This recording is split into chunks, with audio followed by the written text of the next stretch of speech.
guys, what is going on? It is Shriners Week. Viva Las Vegas. This is a fun event. TPC Summerlin. Got a pretty solid field for this year as well. So this is exciting. Last year came oh so close with a Matthew Wolf ticket. Finished second, lost in a playoff to one Marty Laird. So not great. Marty Laird chipping it in from God knows where to win this last year. That was not super fun, but in general, I like this event. I think the course is really it's really cool. Got a fair amount of insight around this one, so I know I'm getting this out there a little bit late this week. I just work stuff, family stuff.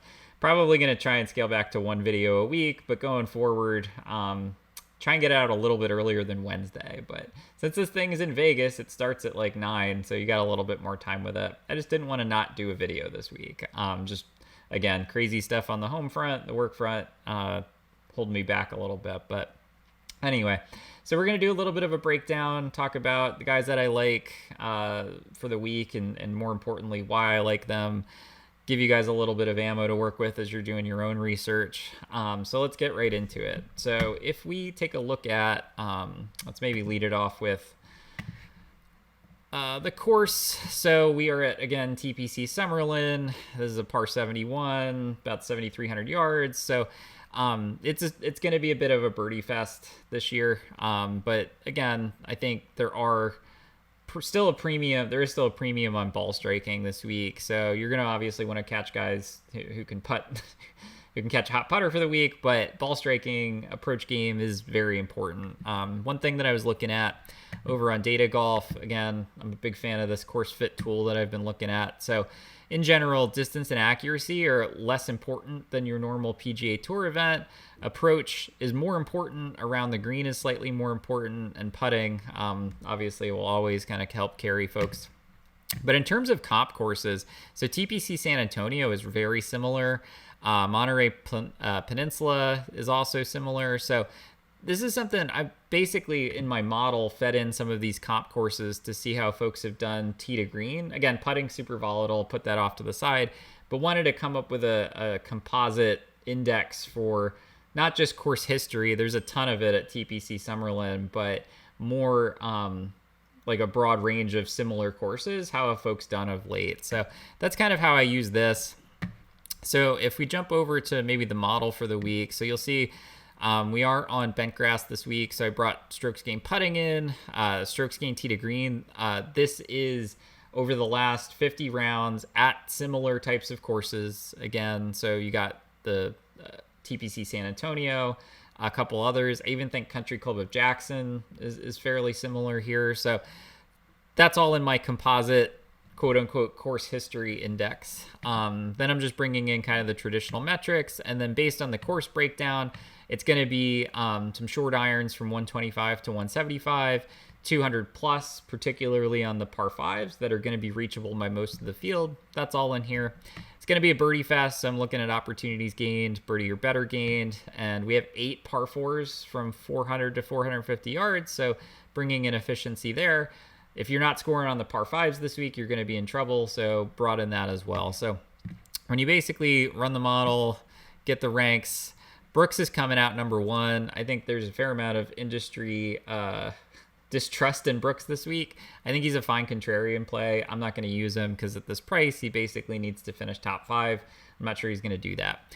Not really digging Paul Casey either. So anytime you're weighting ball striking in the model, these are the guys that pop. But Paul Casey, I don't know, just something didn't really look right at the Ryder Cup. He didn't play very well. Again, no data on the Ryder Cup, but something that again, for the price at 8,900, I just think there are some better options below him. I was off Mito Pereira last week. That turned out to be fine.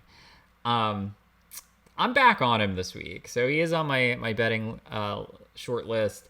He is going to be one of my core plays in my player pool. Mito has just been striking the hell out of it here over the last couple events. So last week at the Sanderson Farms, he gained almost 6 strokes again on approach, 2 off the tee, lost 5 putting. So a middling 31st finish. But that's more or less the same ball striking form that he was in at the Fortinet Championship. keep it going one more week, Mito. And we know that bentgrass is your preferred putting surface. So just flip this to a slight positive and you're going to be right there. So I like Mito this week. I think a lot of the industry is not ready to jump off the ship yet either, but trying to pick my spots for Mito, and it looks like bentgrass surface in particular is a good spot for him. So he's back in. Abraham Answer, I don't know what to do with yet. So to be honest, like to me, this seems like a crazy fade spot for Abraham Answer.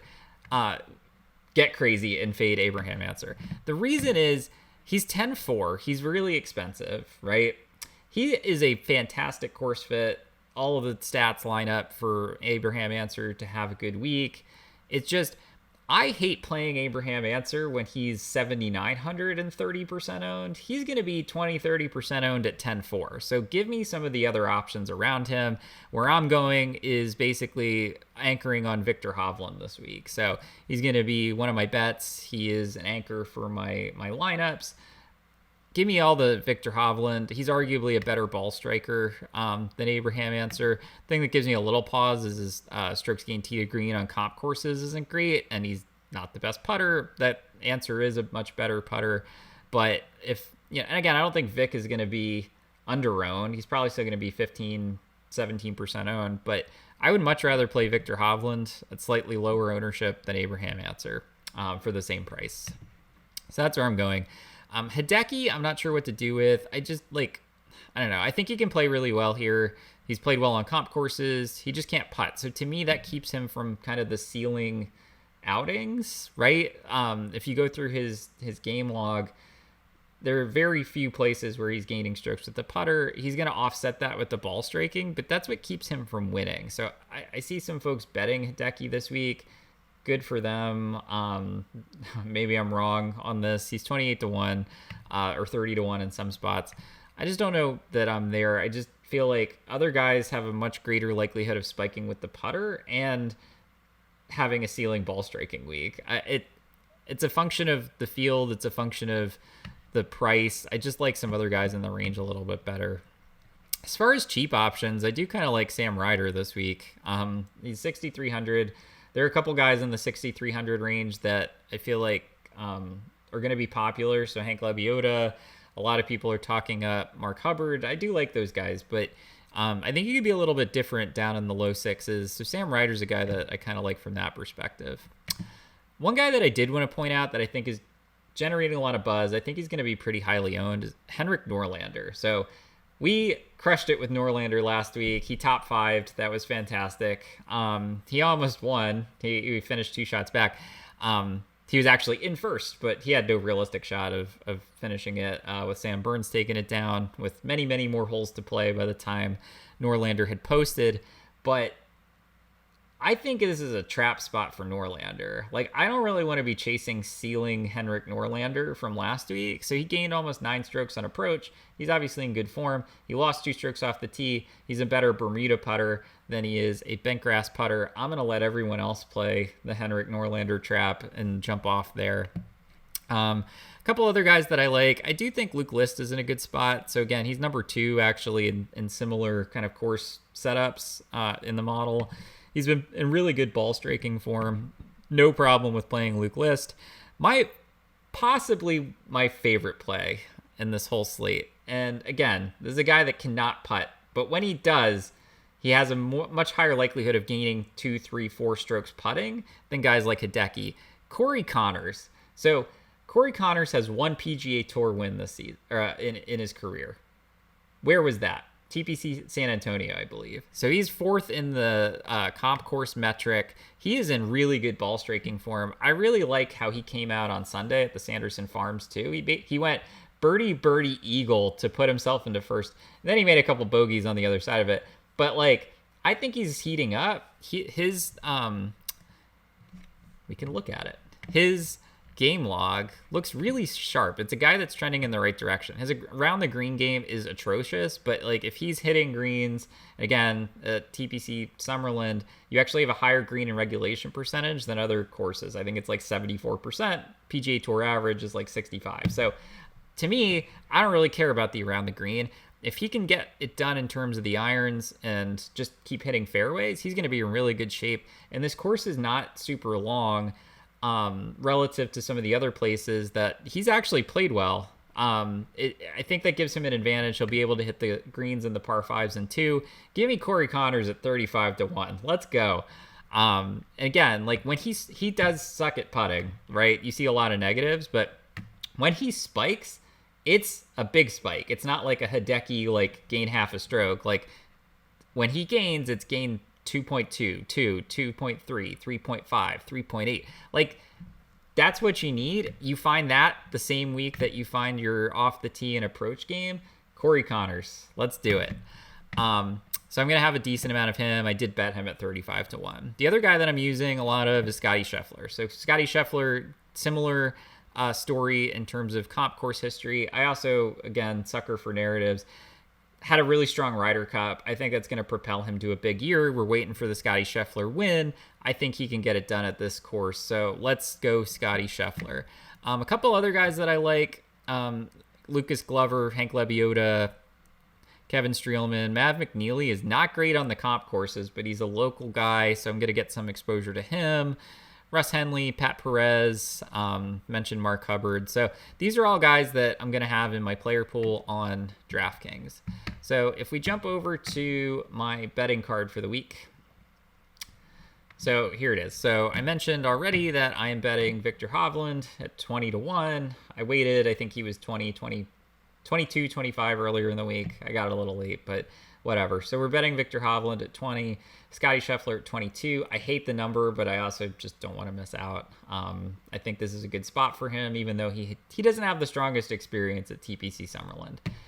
Corey Connors, let's go, 35-1. Guys that we didn't talk about outside of Mito. So Mito I did get at 50, so that's great. Two guys that we didn't talk about. So Joaquin Niemann is a guy that I like a lot here this week. He has good Shriners experience in the past. Same story with one Matthew Wolff. I think these guys are set up for success this week. So these are two, again, anchors in a lot of my lineups. Definitely going to take the outrights here on them as well. So let's go. So basically going after 6 guys this week, a little over 4 units in play. And Data Golf's giving me about a 12% chance of winning based on their win probability. So let's go get one this week. In terms of DraftKings, just strategy notes, you can just jump back here really quick. So in terms of ownership, let's see here. I know I have it open. Where are you? There we go. So again, like I think between Answer and Webb, I think there's going to be a lot of ownership up here. It looks like Vic is coming in kind of next in the top of the range. Give me the Vic Hovland strategic pivot off of these guys. Again, it might burn me, but like I said, I love Abe Answer. I have a soft spot in my heart for him. He won at Southwind, made me a lot of money. That's fantastic.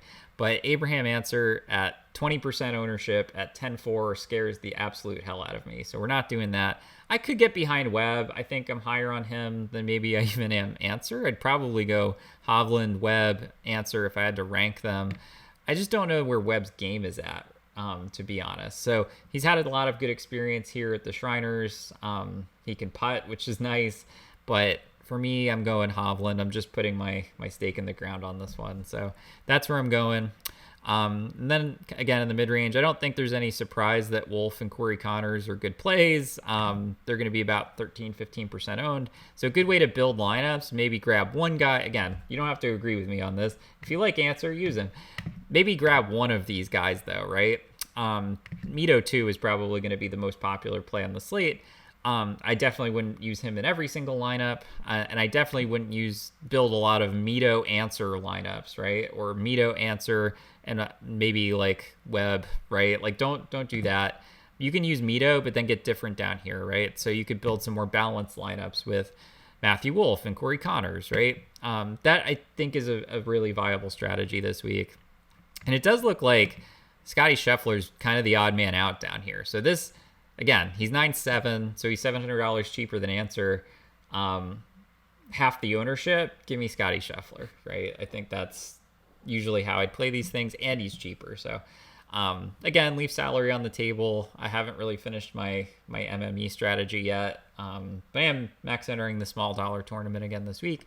Again, just don't build model or build lineups with all of these crazy high owned guys. So I think, again, strategic pivot for me off of Abe Answer and Webb, anchor on Victor Hovland and Scotty Scheffler at the top. Guys like Wolf, Neiman, Connors in the mid-range, right? And I will have some Mito because I don't want to miss the Mito party this week. This is a better spot for him than I think last week. So let's go. So that's it for me. Let's go have a hopefully profitable week. I'm getting really sick of betting on guys that come within 1 or 2 shots of the lead at the end of these things. So Mav McNeely blowing it on Sunday at the Fortinet last week. Henrik Norlander at 150 to 1, coming up just short. Let's get one this week, guys. I did, like I said, I feel pretty good about these picks. So hopefully, famous last words, I guess, but hopefully we have a nice big week here. So as always, if you like the content, give the video a like. Comments, much appreciated. Feel free to ask any questions too. Subscribe to my page, subscribe to my channel, and we will talk soon. Thanks, guys.